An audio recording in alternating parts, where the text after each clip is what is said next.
我的天哪！据说按电影里的剪纸方法，先这样剪几下，再那样剪几下，就能剪出超酷的蜘蛛剪纸，太神奇了！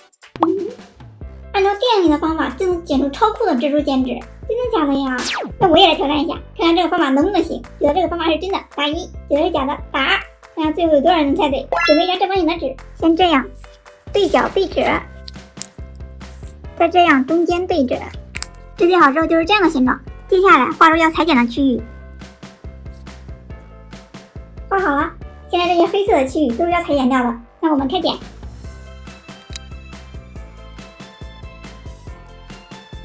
现在已经剪好了，我们来打开看看啊。喂，噔噔，这样不像啊，这是个什么？像个雪花一样，难道是我折的有问题吗？我再试一下啊，先这样，再这样，再剪开看一下啊。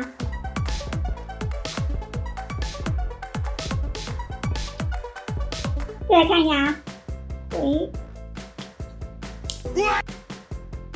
这还是一样的呀，这到底是哪出了问题呀？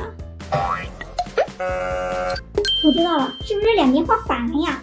再试一下啊，前面两个都是这样画的，那我们这次反过来，这个口朝这边，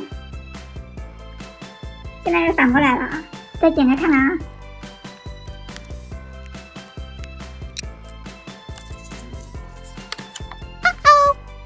还是一样的，我还不信了，我再试一下。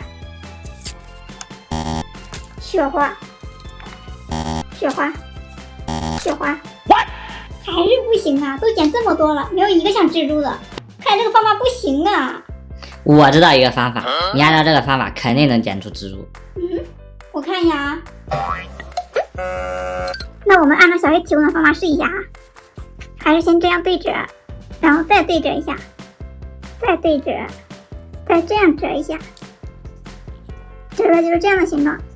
然后在这个地方画条弧线，再沿着这个线给它剪掉，然后给它展开。展开之后就是这样的，我们需要对折这样，然后在上面画出蜘蛛的轮廓。现在轮廓已经画好了，我们再把要剪的区域打上1，免得等会剪错了啊。接下来把阴影部分剪掉，然后中间的部分要这样剪，或者稍微折一下，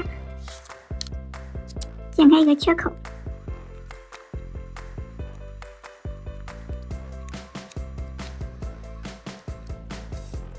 现在已经剪好了，我们来打开看一下啊。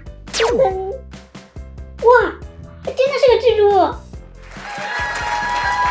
和视频里的一样。看来这个方法真的可以，想自己动手做一个了，赶快点赞收藏起来吧，拜拜。